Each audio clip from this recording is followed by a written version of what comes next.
నమస్తే రమగారు. నమస్తే జయ. రమగారు, చిన్న పిల్లలకి చెప్పే కథల్లో భాగంగా ఏదైనా ఒక పంచతంత్ర కథ చెప్తారా? హ్మ్. మనం ఒక సామెత కథ చెప్పాం. పిట్టపోరు పిట్టపోరు పిల్లి తీర్చింది. అంటే రెండు పిట్టలు ఒక వస్తువుని తెచ్చుకుంటే పిల్లి దానికి సగం దీని సగం పంచుతూ తినేయడం, సామెత మీద నుంచి కథ. ఇలాంటిది ఒక పంచతంత్ర కథ ఉంది. ఇది మనము తెలుసుకోవచ్చు, పెద్దవాళ్ళకు కూడా ఉపయోగపడుతుంది. అంటే లైఫ్కి అప్లై చేయాలి జయ. పంచతంత్ర కథల్ని కథగా విని వదిలేయకూడదు, మన జీవితానికి అప్లై ఖచ్చితంగా పంచతంత్రాన్ని జీవితానికి అప్లై చేసుకోవాలి. మనం కొద్దిగా ఆలోచిస్తే ఆ కథ మన జీవితాల్లో ప్రతిబింబిస్తూ ఉంటుంది. అన్ని కథలు అంతే. సో పిల్లలకి చెప్పినప్పుడు ఇది పిల్లల కథగా ఎప్పుడూ పంచతంత్రాన్ని భావించద్దు. పంచతంత్ర చెప్పబడిందే జీవితాల కోసం. ఏదో జంతువులు బొమ్మలు కనపడి, జంతువుల పేర్లు కనపడి, జంతువు కథలాగా అనిపించంగానే మనం ఏం చేస్తామంటే ఇది పిల్లలది, ఇది పిల్లలది అని అనుకుంటాం. పిల్లలది కాదు పంచతంత్రం. ఈ 5 తంత్రాలు మన జీవితానికి ఉపయోగపడతాయి. మనం మామూలుగా చూడండి, ఏదైనా ఒక పని చేయాలి, ఒకటితోటి ఒక పని ఉంది, వాడితోటి ఆ పని చేయించుకోవాలంటే సామధాన భేద దండోపాయాలు ఉపయోగించాలని చెప్తారు. సామధాన భేద దండోపాయాలు అంటే ఉపాయాలు 4. ఇప్పుడు నేను మీ దగ్గరకు వచ్చాను, మీతో పని చేయించుకోవాలంటే నేనేం చేయొచ్చు? స్వీట్గా మాట్లాడచ్చు, ఒకటి మాట్లాడి పని చేయొచ్చు. ఒకవేళ నేను మాట్లాడినా మీరెవరో నాకు తెలియదు అన్నట్టుగా అవుతారు, మీరు మొహం పెట్టుకుంటే నేనేం చేయొచ్చు? మీకు పరిచయం ఉన్న వాళ్ళని ఇంకొకళ్ళని ఎవరి ద్వారా అయినా అప్రోచ్ అవ్వచ్చు. ఇప్పుడు ఇది 2 ఉపాయాలు అయినాయి చూసారు. ప్లాన్డ్గా చేయటమే కదా. జీవితం అంతా ప్లానింగ్ తోటే నడుస్తుంది. ఈ సామధాన భేద దండోపాయాలు ఏంటంటే, మొదటిది సామోపాయం, అంటే మృదువుగా మాట్లాడి మామూలు మాటలు. రెండోది దానం, నేను మీకు ఇది చేస్తాను, మీరు నాకు ఇది చేయండి. ఓకే. భేదం, ఇద్దరి మధ్యలో వాళ్ళు చేయమంటున్నారు, మీకు వచ్చు కదా అని అడిగితే వాళ్ళు చేయకపోతే నాకు రాదా అని వీడు తయారవుతాడు. ఇద్దరికి చెడగొట్టి మన పని చేసుకోవటం మూడో ఉపాయం. 4వది దండోపాయం, చేస్తావా చేయవా అని 2 కొట్టి పని చేయించుకోవటం. దండన అంటే డైరెక్ట్గా మనమే కొట్టక్కర్లా, వేరే వాడితో దండింపజేసి వాళ్ళతో పై వాళ్ళతో కేకలేయించి ఇవిడు చేయనంటోందేని మీ ఎండి గారితో మిమ్మల్ని కేకలేయించి పని చేయించుకోవటం, ఇది ఒక ఉపాయం. ఈ 4 ఉపాయాలు జీవితంలో దాదాపుగా ప్రతివాడు ప్రతిరోజు కూడా అప్లై చేయాలి. ఈ ఉపాయాలు పుట్టింది పంచతంత్రంలోనే. నేను అప్లై చేయనంటే లైఫే లేదు. అసలు అప్లై చెయ్యనంటే చేయకుండా లేదు, అసలు చేయకుండా లేదు. పిల్లల్ని బతిమలాడతాం, స్నానం చేయి, మా నాన్న స్నానం చేయి నిద్రలేదు, స్నానం చేయి, వాడు చెయ్యడు, చేయనంటాడు. స్నానం చేస్తే చాక్లెట్ ఇస్తా అంటావా? అనవా? అంటాం. లేదా నాన్నకి చెప్పి, మూడోది నాన్నకి చెప్పే ఉపాయం ఉంది, తర్వాత ఉపాయం. స్నానం చేయట్లేదని మనమే ఒకటి వేస్తాం, అదో దండోపాయం అయిందా? వాళ్ళు ఎంచక్క వాళ్ళ పక్కింటి వాళ్ళ పిల్లలు స్నానం చేసేసారు, వాళ్ళు ఆడేసుకుంటున్నారు, నువ్వు వాడుకోలేకపోతున్నావు, భేదోపాయం మూడోది. స్నానం చేసేసి వాళ్ళు సినిమాకి వెళ్ళిపోయారు, నువ్వు స్నానం చేయకపోవటం ఇంకా అన్నం తినకపోవడం వల్లే నీకు సినిమా లేదు అంటే వాడికి వీడికి డిఫరెన్స్ క్రియేట్ చేసి పని చేయిస్తాం. ఇది ఉపాయం. వాడేమో దండోపాయం, మనమే 2 చెంపకాయలు పీకుతాము, లేకపోతే నాన్నతో తన్నిస్తానని బెదిరిస్తాం. ఈ 4 ఉపాయాలు వాడకుండా, నేను మదర్గా చెప్తున్నాను, మనిషిగా ప్రతివాడు ప్రతిరోజు ప్రతి విషయంలోనూ ఉపాయాన్ని వాడవలసిందే. ఉపాయం లేని వాడిని ఊళ్ళో నుంచి వెళ్ళగొట్టమని సామెత ఉంది. ఉపాయం లేనిదే కుదరదు, ఏదో ఒక ఉపాయం కావాల్సిందే. ఈ ఉపాయాలని మనము పంచతంత్రంలో నుంచి నేర్చుకోవచ్చు. నేను ఒక కథ చెప్తే అది పిల్లల కథగా భావించద్దమ్మా. ఇది నేను తల్లులు, ఇప్పుడు నేను పెద్దదాన్ని, ఇప్పుడు చిన్నపిల్లల తల్లులు అందరూ నా పిల్లలతో సమానమే, వాళ్ళకి క్లియర్గా చెప్తున్నాను. దీన్ని లైఫ్కి అప్లై చేయటం తెలుసుకోండి. ఇది మీ ఉద్యోగాల్లో ఉపయోగపడుతుంది, మీ జీవితంలో ఉపయోగపడుతుంది. ఎప్పుడు దాన్ని వాడాలి, బ్రెయిన్లో ఉంచుకోవాలి. దాన్ని మనం చేస్తే మన పిల్లలకి అలవాటు పడుతుంది. ఇప్పుడు మనము ఎలా ప్లాన్డ్గా బిహేవ్ చేస్తున్నామో అది చూస్తారు కదా. మొదటి రోజు మీ ప్లానింగ్ వాళ్ళకి అర్థం కాదు, మనతో ఉన్న వాళ్ళు కూడా మన ప్లానింగ్ అర్థం కాదు. కొన్నాళ్ళు పైగా ఆమె ప్లానింగ్ ఎక్కువ అని మిగిలిన వాళ్ళు తెలుసుకుంటారు 4 ప్లాన్లు చూసే. అంతే కదా. ఒక్కొక్కళ్ళు మీ ప్లానింగ్ ఏమిటో నాకు చెప్పడానికి మీరు నన్ను కథలు అడిగినట్టుగా మిమ్మల్ని ప్లానింగ్ అడుగుతారు జనం. అయితే ఈ కథ చూద్దాం. పంచతంత్ర కథ కదా ఇది. ఒక రోజట ఒక కుందేలు, వర్షంగా ఉన్న ఒక రోజు కుందేలు తను పడుకోవడానికి స్థలం వెతుక్కుంటూ పరిగెత్తింది. చూస్తూ ఉండగా దానికి ఒక చెట్టు తొర్ర ఖాళీగా కనపడింది. ఆ తొర్రలో ఎవరు లేరు, ఖాళీగా ఉందని ఈ కుందేలు ఏం చేసింది, ఆ తొర్రలోకి దూరి పడుకుంది, నిద్రపోయింది. చీకటి పడేసరికి ఒక పక్షి అక్కడికి వచ్చి ఈ తొర్ర దగ్గర చూసే, తొర్రలో ఆల్రెడీ చెట్టు తొర్రలో కుందేలు. ఇదేం చేసింది, బయట నుంచి పొడిచి ముక్కుతోటి లే అని లేపి, ఈ తొర్ర నాది, నువ్వు వచ్చి పడుకున్నావు ఎందుకు, ఇది నా ప్లేస్, నాకు ఇచ్చేయమంటే కుందేలు ఏమంది, నీ తొర్ర ఏమిటి, అడవిలో ఉన్న తొర్రలు అందరు విను, ఎవరు ముందొస్తే వాళ్ళది, నేను ముందొచ్చా కాబట్టి ఇది నాది. అనేసరికి ఈ పక్షి ఒప్పుకోవాలి. ఏమిటి అందులో బోల్డన్ ఉన్నాయి చూడు, కాకులు అలమలు నేనే తెచ్చిపెట్టుకున్నాను, ఇంకో 4 రోజుల్లో గుడ్లు పెట్టాలి, నేను అవన్నీ ఒక్కొక్కటి ఏర్పరచుకుంటుంటే వాటి మీద వచ్చి పడుకున్నావు నువ్వు, నా ప్లేస్ నాకు కావాల్సిందే అని పోట్లాడితే నీ దిక్కుని చోటు చెప్పుకో, నేను ఇవ్వను లేవను ఇప్పుడు అనేసరికి ఈ పక్షి ఏం చేసింది, ఇప్పుడు ఇంకో ఎవరినైనా తగు తీర్చడానికి పిలుచుకొచ్చే టైం లేదు, చీకటి పడిపోయింది, పక్షులన్నీ సర్దుకుంటున్నాయి ఇళ్లలో, ఎవరు రారిపోవమ్మా అంటారు ఎవరినైనా పిలిస్తే. అందుకని ఏం చెయ్యొచ్చు ఆలోచించింది, అటు ఇటు ఇంకెక్కడికైనా పరిగెత్తి ఇప్పుడు కొత్త ప్లేస్ దానికి ఎక్కడ దొరుకుతుంది, వెతుక్కోవాలి. దాని బదులు ఈ కుందేలుని బతులాడుకుంటే సరిపోతుందని ఏం చేసింది, ఈ కుందేలుని బాబు ప్లీజ్ చలిగా ఉంది బాగా, బయట వర్షం పడుతోంది, నాకు కూడా ప్లేస్ ఇవ్వు, మన ఇద్దరు తగువు రేపొద్దున ఎవరి దగ్గరైనా తీర్పించుకుందాం ప్రస్తుతానికి అని చెప్పి ఈ త్వరలో అది కూడా దూరి పడుకుంది. ఈ కుందేలు కూడా ఏమనుకుందంటే సరేలే వర్షం కదా పాపం అది మాత్రం ఎక్కడికి పోతుంది, పైగా ఇది నాదని చెప్తుంది, ఆల్రెడీ కింద ఆకులు అలమలు తగులుతున్నాయి, పక్షులు తెచ్చి పెట్టుకుంటాయి మెత్తగా ఉండేందుకు, అవి తగులుతున్నాయి దాని ఒంటికి. అందుకని ఈ పక్షిని కూడా తనతో పాటు పడుకుంది పక్షి. తెల్లవారింది, పక్షి కుందేలు 2 బయటకు వచ్చినాయి. ఇప్పుడు మన తగువ తీర్చాలి, ఈ ప్లేస్ ఎవరిది, తగువ తీర్చడం కోసం చుట్టూతా వెతికినాయి పక్షులన్నీ ఆహారార్థం బయలుదేరి వెళ్ళిపోతాయి తెల్లవారేసరికి. ఈ తగులు తీర్చే వ్యవహారాలు వాటికి రావు అవి, ఎందుకంటే వాటి తిండి వెతుక్కునే ప్రోగ్రాం ఉంటుంది, రోజంతా తిరిగి కదా వెనక్కి రావాలి. కొన్ని గుడ్లు పెట్టినవేమో పిల్లలకి తిండి పెట్టుకునే ప్రోగ్రాంలు ఉంటాయి, అవి చచ్చిన వేరే పనుల వైపు చూడం.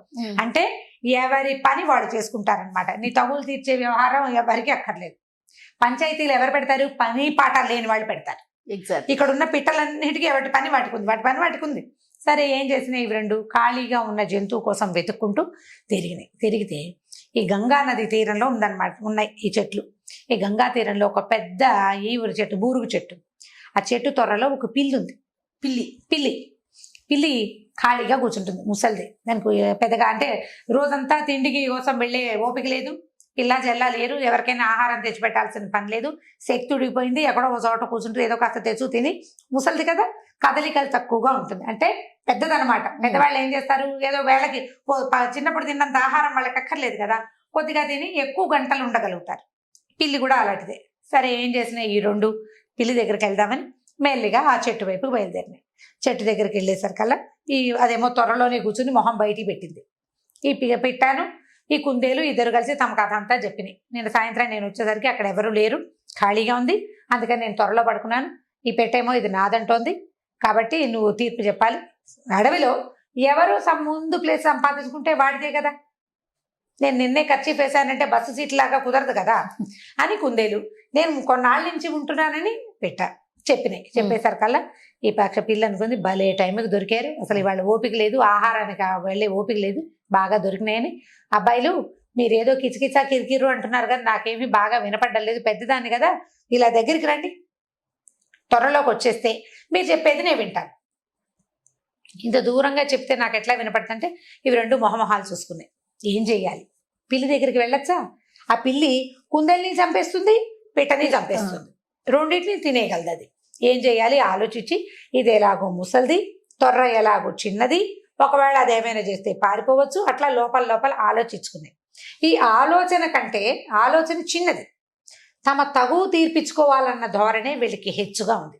అంటే ఫ్యూచర్ ఆలోచించకుండా ప్రజెంట్ సిచ్యువేషన్ని సాల్వ్ చేసుకోవటం మాత్రమే వాటి ఆలోచన. అందుకని ఇవి 2 ఏం చేసినాయి, మెల్లిగా అడుగులో అడుగేసుకుంటూ ఆ త్వర దాకా వెళ్ళి, అనుమానంగా ఉంది కొద్దిగా, బాగా కాదు, తగువే ఇంపార్టెంట్, లోపలికి వెళ్ళినాయి. త్వరలోకి వెళ్ళంగానే ఈ పిల్లి ఏం చేసింది, ఒక కాలేమో ఈ పిట్ట మెడ మీద వేసి దగ్గరికి లాగేసుకుంది, చటుక్కును నోరు తెరిచి ఆ కుందేలు మెడ గట్టిగా పట్టుకుని కొరికేసి, కుందేలు మెడకు తెగిపోయి పడిపోయింది.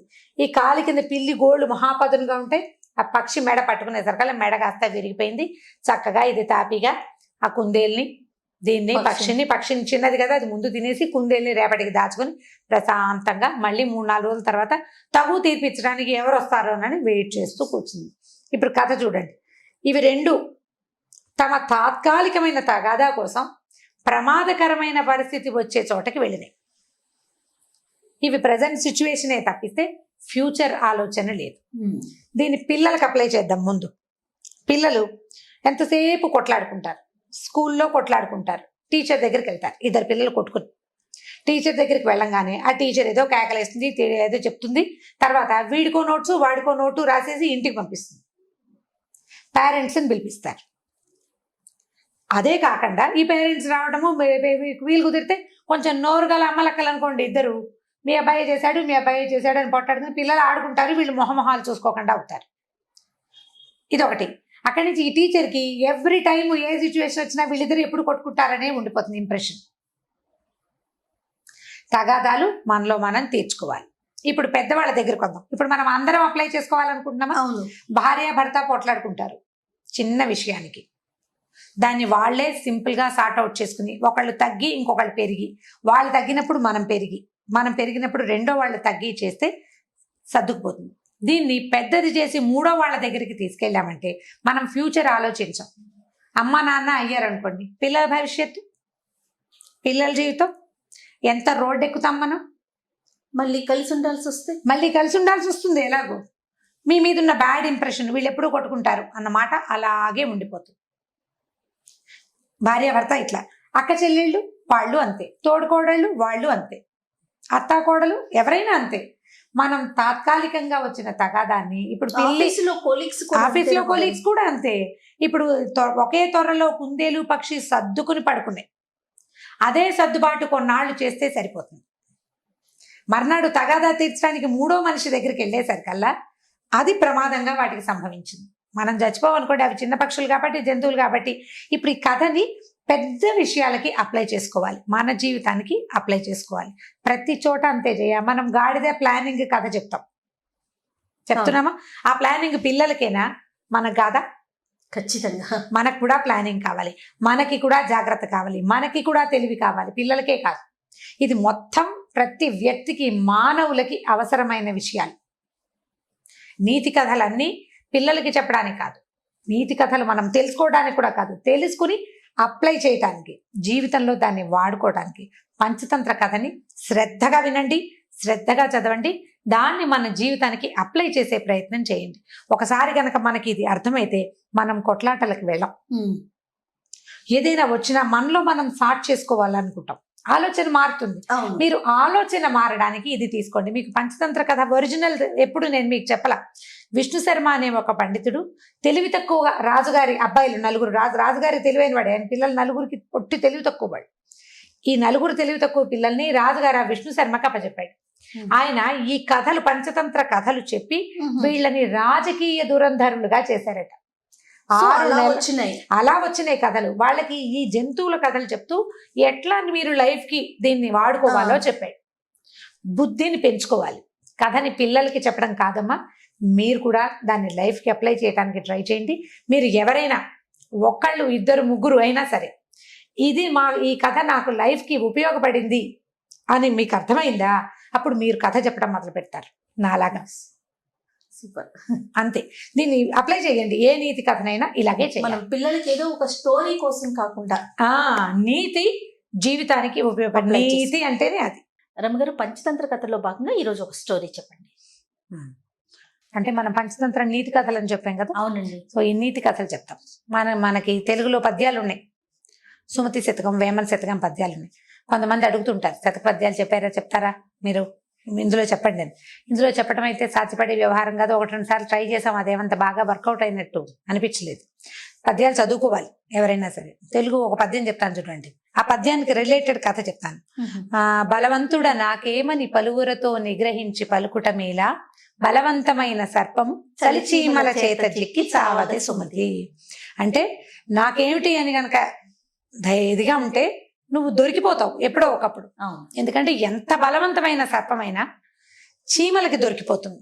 ఒక చీమ కొడితే దానికి ఏమవ్వదు, అన్ని చీమలు కలిసి మీద పడి కొడితే మనకి దేశంలో తిరుగుబాట్లు అవన్నీ కూడా ఇలాగే జరిగినాయి. ఒకడు పోట్లాడతాడు, వాడి వల్ల ఏం కాదు. ఆ పోట్లాట 100 మందికి ఇదైంది అనుకోండి, 100 మందిలోకి స్ప్రెడ్ అయింది అనుకోండి, 100 మంది కలిసి ఒక బలవంతుడి మీద పడితే వాడి తలకు కలిసింది. కాబట్టి నాకేమిటి అని అనుకోకూడదు. ఎవడైనాను మనుషులతోటి సానుకూలంగా పోవాలి ప్రతిదానితో అని సుమతి శతకారుడు చెప్పాడు. దీనికి దగ్గరగా కాదు కానీ ఇంచుమించుగా ఇలాగే ఉందని చెప్పడానికి వీల్లేదు. ఒక మంచి కథ ఉంది. ఒక పల్లెటూరికి చుట్టుపక్కల ఈ పాత రోజుల కథలు చెప్తాం కదా మనం అన్ని. అడవి దారి ఉందట. దానికి ఆ ఊరికి 2 దారులు ఉన్నాయి. అడవిలో నుంచి ఒక దారి, చెరువు పక్క నుంచి ఒక దారి. అడవిలో నుంచి దారి నిజానికి దగ్గర దారి. చెరువు పక్క అంటే చెరువు పక్క నుంచి కట్ట మీద నుంచి చుట్టుకుని రావాలి. అయినా కూడా ఈ దగ్గర దారిని ఎవరు తీసుకోకుండా ఈ చెరువు చుట్టుపక్కల నుంచి నడిచే వాళ్ళ బోల్డని కిలోమీటర్లు అంటే బోల్డని మైళ్ళు నడవాల్సి వచ్చేది. ఎక్కువ పర్లంగుల దూరం ఉండేది. ఇది తక్కువ. కానీ వచ్చేవాళ్ళు కాదు. ఎందుకు వచ్చేవాళ్ళు కాదంటే మధ్యలో ఒక పెద్ద పుట్ట ఉందట. ఆ పుట్టలో పెద్ద పాము, చాలా పెద్దది. అసలు అది నోరు తెరిస్తే అంటే అది పడగ తెరిస్తే ఇంత పెద్దది, 5-6 చేతులు కలిస్తే ఎంత ఉంటుందో అంత పెద్ద పడగతోటి ఆ పాము బుసలు కొడుతూ కనపడ్డ వాళ్ళ వెంబడబడి హడలు కొట్టేసేది. హడలు కొట్టేసి ఇక ఏం చేస్తారు జనం, దాంతో ఈ దగ్గర దారిని కూడా వదిలిపెట్టేసి ఇప్పుడు పక్క ఊరు నుంచి ఈ ఊరు రావాలంటే అడవుల నుంచి వస్తే 10 నిమిషాల్లో వచ్చేస్తారు. అలా కాకుండా ఇంకో పక్క నుంచి చెరువు పక్క నుంచి అయితే ఆ 30 గంట పడుతుంది. ఈ 5-10 నిమిషాల దూరాన్ని వదిలిపెట్టేసి ఆ 30 గంట దూరాన్నే తిరిగేవాళ్ళు. అయితే ఒకనాడు ఒక మునీశ్వరుడు ఈ దారిలో నుంచి వస్తున్నాడు, అడవి దారిలో నుంచి.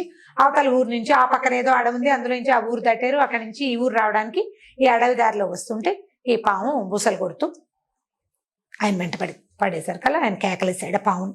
ఏమిటి నువ్వు, ఇదేం పద్ధతి, ఇలా చేయకూడదు, నువ్వు ఇంత పెద్ద సర్పాన్ని తపస్సు చేసుకోవాలి, నీ ఇంత శిరస్సుతోటి నీకు ఊర్ధ్వలోకాలు మంచివి దొరుకుతాయి, ప్రతివాడు మరణించాల్సిందే ఇవాళ కాకపోతే రేపు, నువ్వేం కూర్చుంటావా ఇక్కడ, నువ్వేం కూర్చోవు భూమి మీద, ఎవరైనా వెళ్ళిపోవాల్సిందే, నీకు టైం వస్తుంది, నువ్వు ఇలా అందరినీ బెదరగొడుతూ ఈ రకంగా చేశావంటే నీకు నరకం వస్తుంది పైకి వెళ్ళాక, ఇదేదో బాగుంది అనుకుంటున్నావని దాన్ని బోధించాడు బాగా. ఆ సర్పానికి బోధించి ఇట్లా మనుషుల్ని కాటేయటము, వాళ్ళని బెదిరించటము, అంటే ఇలా కాటేయటము, మనుషుల్ని హింసించడం మంచి పద్ధతి కాదని, ఆ టైంని సాత్విక ప్రవృత్తితోటి గనక నువ్వు పొందించావంటే రేపొద్దున ఊర్ధ్వగతులు బాగుంటాయని బాగా బోధించాడు. ఆ సర్పం ఇంత పెద్ద మహానుభావుడు ఋషీశ్వరుడు చెప్తున్నాడని సరేనని ఒప్పుకుంది. అయిందా, సరే. ఇలా కొంతకాలం గడిచింది. ఈ ఋషీశ్వరుడు కొన్నాళ్ల తర్వాత ఒక 6 నెలలకు అనుకో, ఏడాదికో, 6 నెలలకు అనుకుందాం, మళ్ళీ అదే దారిలోంచి తిరిగి వచ్చేస్తే ఆయన వచ్చే టైంకి ఈ సర్పం బక్కచిక్కిపోయి ఒంటి నిండా దెబ్బలు, గాయాలతోటి, రాళ్ల దెబ్బలు తగిలి సస్తినో దేవుడా అన్నట్టుగా కనపడింది ఆయన. ఆయన తెల్లబోయి, ఇదేమిటి ఇలా అయిపోయావు, మొన్న వచ్చినప్పుడు అంత శుభ్రంగా ఉన్నావు, అంత బారు, అంత బలంగా ఉన్నావు, ఇంత పడగా అంత ఇదిగా ఉన్నవాడివి, ఇలా అయిపోయావేటో నువ్వు అని అడిగాడు. అయ్యా మీరు చెప్పారు కదండి మనుషుల్ని హింసించని సాత్వికంగా ఉండమని, నేను సాత్వికంగా ఉన్నాను. ఉండేసరికల్లా ఈ ఊరి జనం అంతా తెలుసుకున్నారు ఈ పాము ఎవరి వెంట పట్టలేదని, ఎవరిని చూసి బుసలు కొట్టట్లేదని, ఎవరిని కాటేయటానికి ప్రయత్నం చేయటం లేదని తెలుసుకుని వాళ్ళకి అలుసైపోయింది ఈ పాము. అలసైపోయి ఈ గొడ్లకాడ బుడ్డాళ్ళు ఉంటారు, ఆవుల్ని గేదెలు తోలుకొచ్చే వాళ్ళు, మేకలను కాసుకునే వాళ్ళు, వాళ్ళంతా తలా ఒక రాయి విసిరేసి ఒకటి తోక పట్టుకుని గిరగిర తిప్పి పారేసి దాన్ని ఊళ్ళో జనం కూడా ఊరి జనం కూడా అటువైపు వచ్చినప్పుడల్లా ఏది పాము వస్తుందో రావట్లేదో చూసి దాన్ని ఆట పట్టించి, ఇప్పుడు మీరేమో సాత్వికంగా ఉండమన్నారు, సాత్వికంగా ఉండేసరికి ఇలా చేశారండి అంటే మునీశ్వరుడు అన్నట్టు, ఓ నీ తెలివి తెల్లారా, నేను కాటేయొద్దన్నాను కానీ బుసలు కొట్టొద్దన్నాను, నేను బుస కొట్టాలి, నువ్వు కాటేయద్దు, కాట అందుకుని సంపద్దు జనాల్ని హింసించద్దని చెప్పాను కానీ నీ సహజ గుణమైన బుస కొట్టడానికి కూడా నువ్వు మానేస్తే ఇప్పుడు ఏమైంది చూడు నీ పరిస్థితి ఏమొచ్చిందో. కాబట్టి ఇలా తెలివి తక్కువగా చేయకూడదు. సాత్విక ప్రవృత్తి అంటే అనవసరంగా అన్నెసెసరీగా ఎవరి జోలికి వెళ్ళొద్దని, అంతేగాని నీ సహజ ప్రవృత్తిని దాచుకోమని కాదు. బుస్సలు కొడితే వాళ్ళే పోయేవాళ్ళు, నువ్వు కాట అందుకుంటావో అందుకోవో వాడికేం తెలుసు, వాళ్ళకి తెలీదు. నువ్వు బుస్సు అంటే ఇంత పెద్ద పడగా తెరిచేసరికి భయం వేసి చచ్చిపోతారు ముందు, అవతల పారిపోయేవాళ్ళు. నువ్వు బుస కూడా కొట్టకుండా తల దించుకుని ఉండేసరికి రాళ్ళేసి కొట్టారు. కాబట్టి బుసలు కొట్టు అని ధర్మం చెప్పి వెళ్ళిపోయాడు. ఇప్పుడు చూడండి, సాత్వికంగా ఉన్ననాళ్ళు మనుషులకి అలుసుగా కనపడతాం మనం. మెతకగా ఉండే ప్రవృత్తిని దాచిపెట్టుకోవాలి. మీ ప్రవృత్తి అదే, మీరు ప్రతిక్రియలు చెయ్యరు ఎవరికి అయినా కూడా గంభీరంగా ఉండాలి మనుషులు. మెతకతనాన్ని బయట పెట్టుకుంటే పిల్లలకు కూడా అలసైపోతారు. జయ కొట్టేస్తా అని కొట్టరు తల్లులు, చిత కొట్టేస్తానంటారు. ఓ చమకాయ కొడితే ఓసారి వాళ్ళకి తెలుస్తుంది పిల్లలకి, కొట్టేస్తాను, చంపేస్తాను, చిత కొట్టేస్తాను, నాలుగు కోసేస్తాను, ముక్కు కోసేస్తా, ఇలా ఎన్ని తిట్లు తిడతామో పిల్లల్ని. డొక్క చించేస్తాను, నా రెగ్యులర్ డైలాగ్ అది. ఏమంటాను, నేను కూడా ఏం కొట్టలేను. ఎప్పుడో కొట్టినప్పుడు కొడతాము, ఎప్పుడో అది కొడతాను అని అన్నామా కొట్టి తీరాలి ఒక దెబ్బ. కనీసం 10 సార్లు బెదిరించి ఓసారి అయినా కొడితే పిల్లలు చూస్తే వాళ్ళిద్దరిని తిట్టుకుంటారు. అదే ఎవరైనా కానీ, ఇప్పుడు మావాడైతే నువ్వు చేసే పని చెప్తున్నామని చెప్తాడు నాకు. నేను అలాగే ఒక 5-6 సార్లు బెదిరిస్తాను. ఎప్పుడో ఒకరోజు చేతిలో ఉన్నది విసిరేస్తాను. కొట్టడమే, చేతిలో ఉన్నది విసిరేయటమే. నేను నీకు ఇవ్వను అన్నానా, ఇక నువ్వు ఏం చేసినా నేను చచ్చినా ఇవ్వను. ఇక పాకెట్ మనీ కట్టండి కట్టే, ఇక నువ్వు అడుగు. పెద్దమ్మ వచ్చినప్పుడు, మావయ్య వచ్చినప్పుడు, మామ నా పాకెట్ మనీ ఇవ్వట్లేదని దొంగ మాటలు వాళ్ళ దగ్గర చెప్పినా సరే, మీరు చావండి మీరు చెప్పినా సరే నేను ఇవ్వను వీడింతే. ఆ మొండితనం మనుషుల దగ్గర ఉండాలి, పిల్లలకి తెలియాలి. ఈ కథ చెప్తోంది అందుకే.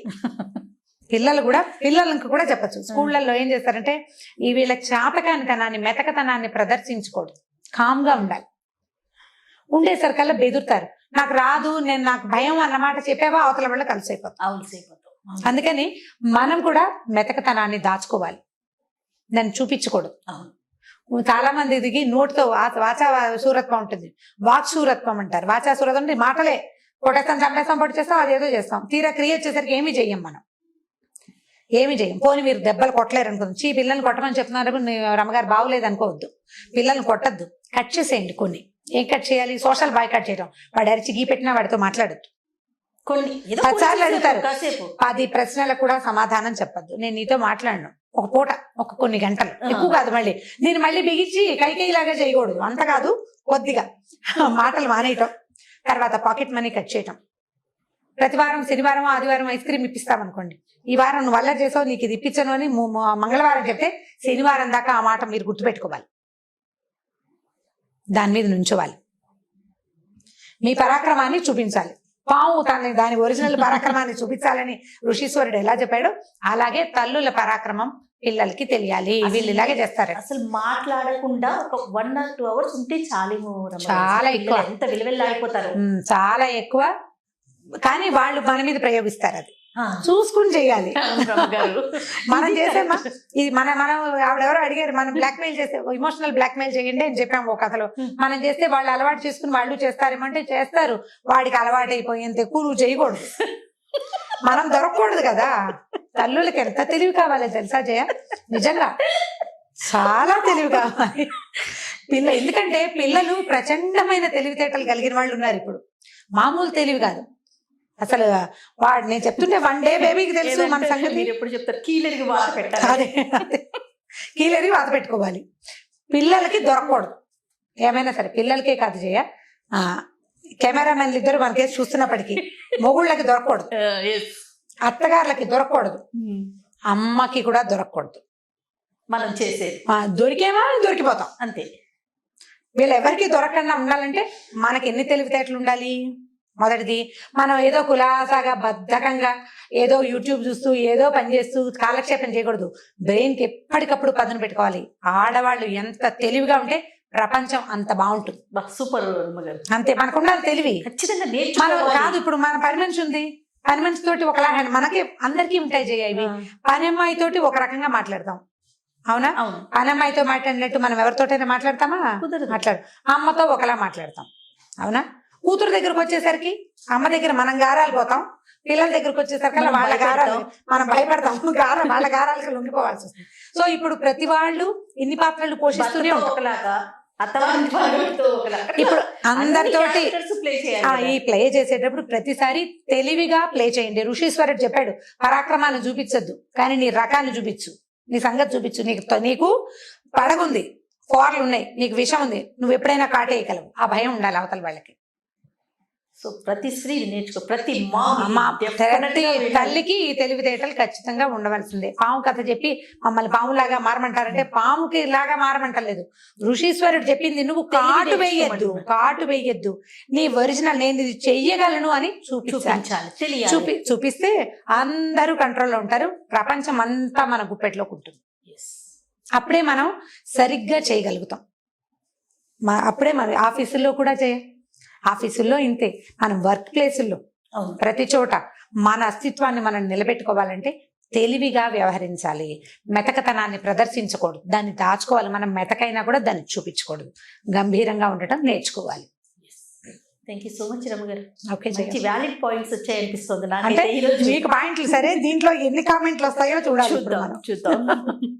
రమ్మ గారు, పంచతంత్ర కథలు అనగానే పిల్లలు చాలా ఇంట్రెస్ట్ చూపిస్తారు, అందులో ఒక నీతి కూడా ఉంటుంది. సో ఈ రోజు ఒక పంచతంత్ర కథ చెప్పుకుందామండి. ఎవరితో ఫ్రెండ్షిప్ చేయాలి అనే దాని మీద ఒక కథ చెప్తాం. అయితే ఇది చాలా పాత కథ ఇది ఫెమిలియర్ కథ అవ్వడానికి కూడా అవకాశం ఉంది. చాలా మందికి తెలుసుంటుంది ఈ కథ. మీకు తెలుసో లేదో మరి. అంటే ఇప్పుడు వ్యక్తులు తమలాంటి ఇవి ఉన్న వాళ్ళే, అంటే ఒకటే జాతి వాళ్ళతో స్నేహం చేయాలి, ఒకటే కులం వాళ్ళతో, కులం అనకూడదు దీన్ని, ఈ కులం బ్యాడ్ వర్డ్, సేమ్ మనలాంటి వాళ్ళతో, కమ్యూనిటీ అంటే ఒకే తెగకి చెందిన వాళ్ళతోటి స్నేహాలు చేయాలి.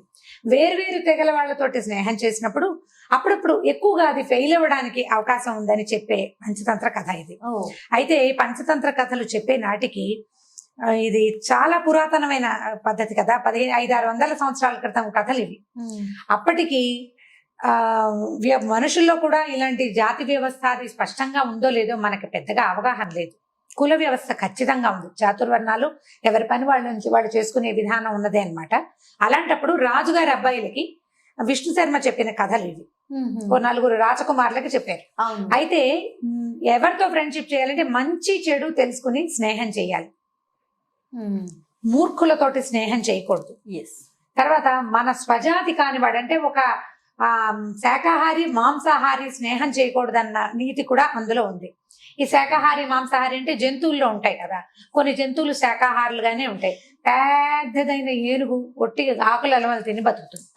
దానికి అంత శరీరం ఎలా పెరుగుతుందో ఆకుల అలవలతోటి మనకి తెలుసు, దాని పుటకే అది. కోతులు మంకి అవన్నీ కూడా శాకాహారులు, ఎల్లేళ్ళని ఇవన్నీ.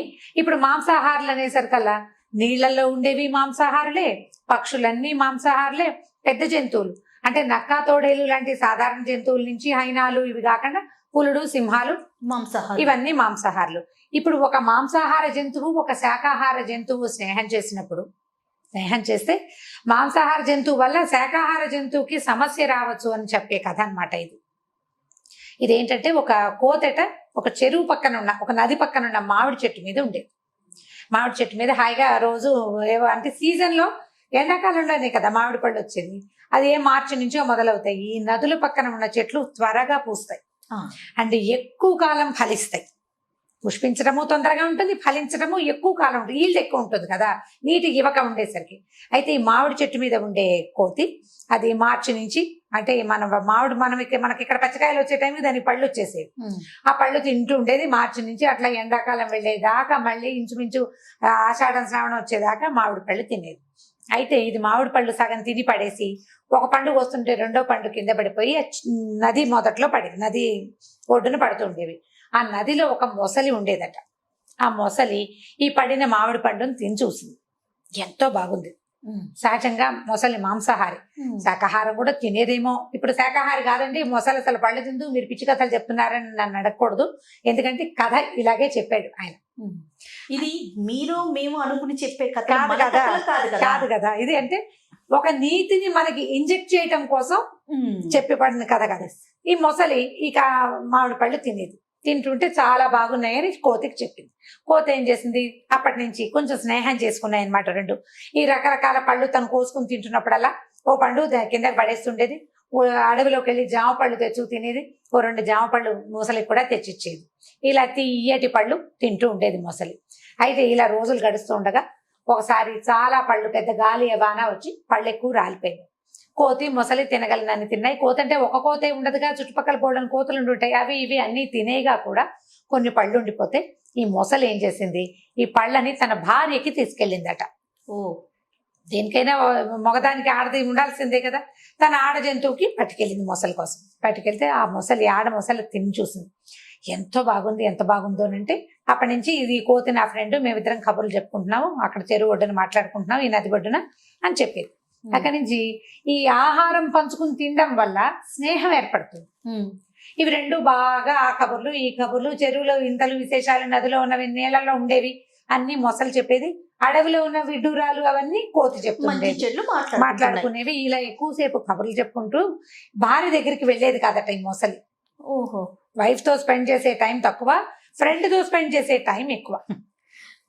ఇలా అయ్యేసరికల్లా ఆడ మొసలికి కోపం వచ్చింది. ఎంతసేపు వెళ్ళి ఆ నది ఒడ్డున అక్కడ కూర్చొని ఉంటాయి. అయితే చెప్పింది, ఇదేం చేసింది, ఇది కోపం వచ్చేసిందట ఈ ఆడ మొసలికి.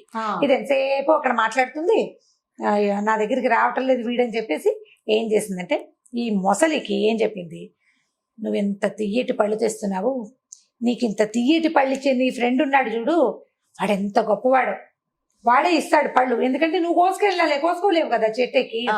అంత తీయటి పళ్ళని తిని రోజు అవే తిని బతికే వాడి గుండె ఎంత తీయగా ఉంటుందో, ఆ గుండెని నాకు రుచి చూపించు అని అడిగింది. ఇప్పుడు గుండెని రుచి చూపిస్తే అది ఉంటుందా జంతువు? చనిపోతుంది, ఉండదు. ఈ మొసలి సరేనని ఒప్పుకుంది, బుర్ర లేదు దానికి. అది సరే భార్య 2 సార్లు 3 సార్లు ఆ కోతి గుండె కోసం అడుగుతూనే ఉండేది, తీసుకురావా అంటే ఈసారి అని కొన్నాళ్ళు నడిచింది. తర్వాత ఒక రోజు మాటల మధ్యలో తన భార్య ప్రస్తావన వచ్చినప్పుడు మా ఆవిడ నిన్ను ఎప్పటి నుంచో తీసుకురమ్మంటుందో నేను చూస్తానంటుంది అని కోతిని అడిగేసరికల్లా కోతంది దానిదేముంది, వస్తా పదా నన్ను తీసుకెళ్ళు అని చెప్పేసి ఈ మొసలి వీపు మీద కూర్చుంది కోతి. ఈ రెండు మరి కోతి పెద్దగా ఈత కొట్టడాలు అవి రావు దానికి. మొసలి వాళ్ళ ఆవిడ అక్కడెక్కడ ఉంటుంది అంతఃపురండు, ఇవి వెళ్ళాలి కదా ఇక్కడి నుంచి. ఈ మొసలి మీద ఎక్కింది. మొసలి మీద ఎక్కితే ఈ మొసలి కొంచెం ముందుకెళ్తుండగా ఏం చెప్పిందంటే, నువ్వు ఎంత మంచివాడు పోయి, నీ అంత మంచివాడు ఎవడైనా ఉంటాడా, అందుకే నీ గుండె తీయగా ఉంటుందని మా ఆవిడకి తెలుసు అనేసరికల్లా కోతికి గుండె లటక్కమంది. అర్థమైంది, అమ్మో ఇదేదో పెట్టుకుందిరా మనసులో అని అనుకుని, ఏమిటవి నా గుండె రుచిగా ఉండటం ఏమిటి, నేనే రుచిగా ఉంటానంటే, అవునట నా భార్య చెప్పింది అందుకే నేను తీసుకురమంది, నీ గుండె తినాలనుందో ఆమెకంటే. అయ్యో అలాగా భలేవాడివి, వెంటనే కోతి తెలుసుకుందనమాట. నేను వెంటనే మాట మార్చేసి, భలేవాడివి ముందే చెప్పద్దు, నా గుండె చెట్టు మీద పెట్టొచ్చాను అని చెప్పేసరికల్లా మొసలుంది, నిజమా గుండె చెట్టు మీద పెడతారంటే, నాకు 2 గుండెలు ఉంటాయి ఓయ్, ఒక గుండె చెట్టు మీద పెట్టుకుంటా, 2వ గుండె నేను నా దగ్గర ఉంటుంది. ఇప్పుడు నేను తిరగాలి కదా, వెళ్ళి నీకు మీ ఆవిడ కావాలంటే ఏముంది, వెనక్కి వెళ్ళి చెట్టు మించి గుండెకాయ తీసుకొస్తాను, మామిడికాయలతో పాటు గుండెకాయ కూడా చెట్టు మీదే ఉంది, ఆ కాయ తీసుకొచ్చానంటే ఎంతకా మీ ఆవిడకి ఇచ్చేసేయచ్చు, అదా వెనక్కి వెళ్దామని చల్లగా వెనక్కి తిప్పించింది. ఎంత అమాయకపు మొసలి. మొసలి మూర్ఖత్వం అనమాట, కోతి తెలివి కదా. సరే ఇద్దరు వెనక్కి వెళ్ళారు. కోతి చక్మని చెట్టెక్కి, ఒరి పిచ్చివాడా నువ్వెంత మూర్ఖుడివి, నా గుండె తింటే నేను బతుకుంటానా, నీ స్నేహితుడిని చంపడానికి నీ భార్య ఎత్తు వేసింది అనే విషయం నీకు తెలియదంత మూర్ఖుడివి నువ్వు. ఒక ప్రాణికి 2 గుండెలు ఉంటాయి అని కూడా నీకు తెలియదు, నువ్వు అంత మూర్ఖుడివి. నీలాంటి మూర్ఖుడితోటి కనుక స్నేహం చేస్తే ఇక నేను నా పని ఎప్పటికప్పుడు ఇలాగే నేను సూపులో పడుతూ ఉంటాను. మూర్ఖులతోటి స్నేహం చేయకూడదు. పైగా నీ బుద్ధి వేరు, నా ఇది వేరు. ఇప్పుడు నా మీద నీ కోపం రాగానే నువ్వు నోరు తెరిచి పళ్ళతో పట్టుకున్నావా, నేను చచ్చిపోతాను. తెలియక పొరపాటున నా జాతి కాని వాడివి, మాంసాహారివైన నీతోటి స్నేహం చేశాను, నీతో ఇంకెప్పుడు స్నేహం చేయను, నువ్వు నన్ను పిలవద్దు, నేను నీ దగ్గరికి రానని చెప్పేసి ఆ మామిడి చెట్టు దిగి ఇంకో పక్కకి వెళ్ళిపోయింది. మొసలి ఏం పరిగెత్తినా దాన్ని పట్టుకోలేదు. నీటి మీద స్పీడ్ గా వెళ్తుంది కానీ నేల మీద అంత బాగా నడవలేదు కదా, చెట్లు ఎక్కలేదు. కోతిని పట్టుకోవడం దాని వశం ఉండదు. అయ్యో నీ తల బాదుకుని ఈ భార్య మాటలకి ప్రలోభపడి అనవసరంగా అమ్మాయి ఏదో ముద్దుగా చెప్పిందని అనుకున్నాను కానీ నా స్నేహితుడిని దూరం చేస్తుందని నేను అనుకోలేదు. ఇలాంటి తెలివి తక్కువ పని చేసినందుకు వృధాగా స్నేహాన్ని పోగొట్టుకున్నానని బాధపడుతూ మొసలి వెనక్కి వెళ్ళిపోయింది. ఇంకా ఎప్పుడు కోతులు నీటిలో ఉన్న జంతువుల జోలికి వెళ్ళలేదట ఆ తర్వాత. దీంట్లో నీతి ఏంటంటే, స్నేహితుల నుంచి దూరం చేయడానికి భార్యలు కూడా ప్రయత్నిస్తారు అనేది ఒక నీతి ఒకటి. తర్వాత మన జాతి కన్వర్డ్ అంటే మనలాంటి లైక్ మైండెడ్ పీపుల్ తోటే స్నేహం చేయాలి, కానీ జాతి అంటే ఇందులో వెంటనే వేరే అర్థాలు వచ్చేస్తాయి. అంత విపరీతార్థం ఏం లేదు. లైక్ మైండెడ్ పీపుల్ తోటి, ఒకటే రకమైన ఆహార విహారాలు ఉన్న వాళ్ళతోటి స్నేహం చేయాలి. ఇప్పుడు మనం చూడండి, ఈ ఇంటర్నెట్ లో ఫ్రెండ్షిప్, ఇప్పుడు ఫేస్బుక్ ఫ్రెండ్షిప్ చేస్తారు. ఈ ఇండియాలో ఉన్న అమ్మాయి ఫారెన్ లో, సౌదీ అరేబియాలో ఎక్కడో ఉన్న అబ్బాయి, వీళ్ళిద్దరికి ఫ్రెండ్షిప్. వాడు ఏదో చెప్తాడు, నాకు 30,000 కావాలి, 25 లక్షలు కావాలి, 20 లక్షలు, 5 లక్షలు కావాలంటే వాళ్ళని నమ్మి అకౌంట్లలో వేసేస్తున్నారు డబ్బులు. అవునండి. ఇప్పుడు వాడెవరో జాతి, నేనెవరో జాతి అనే ఇంగితం ఉండడం లేదు. ఇప్పుడు మన దగ్గర లోకల్ జాతుల గురించి కాకుండా ఇలా విపరీతపు జాతుల గురించి జాగ్రత్త పడాలి కదా, జాగ్రత్త పడాలా. సో ఇలాంటి వాటిని స్నేహం చేసేటప్పుడు ఎలాంటి వాళ్ళతోటి స్నేహం చేయాలి. పైగా ఆల్రెడీ దెబ్బతిన్న వాళ్ళని మనం పేపర్లలో చూస్తాం, మన యూట్యూబ్ ఛానల్స్ లో కూడా కనపడుతుంటాయి. అసలు సోషల్ మీడియాలో ఒక పెద్ద దుమారం లాగా రేగుతుంది. మళ్ళీ అదే పని ఎందుకు చేస్తారో జనాలు అర్థం కాదు. మళ్ళీ అవే పని చేస్తారు. ప్రతి వారం 10 రోజులకు ఒకసారి ఓ అబ్బాయి మోసపోయాడు లేదా ఓ అమ్మాయి మోసపోయింది దూరపు స్నేహాల వలన. ఫేస్బుక్ లో ఫ్రెండ్షిప్, ఫేస్బుక్ లో నాకు వచ్చింది, ఎవరో వచ్చారు, ఓ రిక్వెస్ట్ పెట్టాం, ఓకే అన్నాం, బాగానే ఉంది. ఎందుకు ముందుకెళ్తావు, వాడు ఏదో పెట్టాడు బాగుందను, దాని మీద ఎందుకు ముందుకెళ్తావు, ఎందుకు ముందుకెళ్ళాలి? నీకు ఇంకా మాట్లాడడానికి మనుషులు లేరా?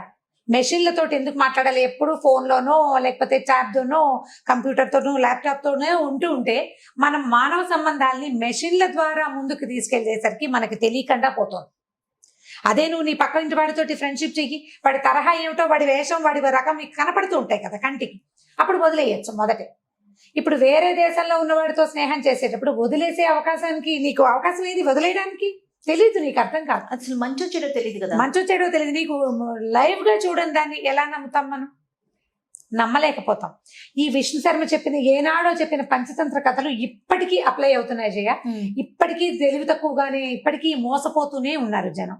ఈ కథలన్నీ కూడా మీరు మోసపోకండి, ఎవరైనా మోసపోతున్నారని తెలిస్తే వాళ్ళని హెచ్చరించండి అని చెప్పడానికి. దయచేసి ఈ కథలో నీతిని తీసుకోండి. ఏ కథ అయినా ఒక వర్డ్ ఎక్స్ట్రా వెళ్ళంగానే ఇది ఈ ఫలానాది చెప్పద్దు, ఫలానాది చెప్పండి, చెప్పిన గుడ్ కంటెంట్ ని మీరు తీసుకోలేకపోతున్నారు. ఇది ఫలానా మాట అనకూడదు అన్న ఉద్దేశంలో ఉండకుండా ఉండండి, ఒక తెలియజేయండి. అంత ఎక్కువ తీవ్రంగా దాన్ని తీసుకోవద్దు. మొత్తం స్టోరీని వదిలేస్తున్నారు. కామెంట్ రూపంలో కూడా కొన్ని చూస్తుంటే కథలు వదిలేస్తే బాధ అనిపిస్తుంది రమ్మగారు, నాకు కూడాను.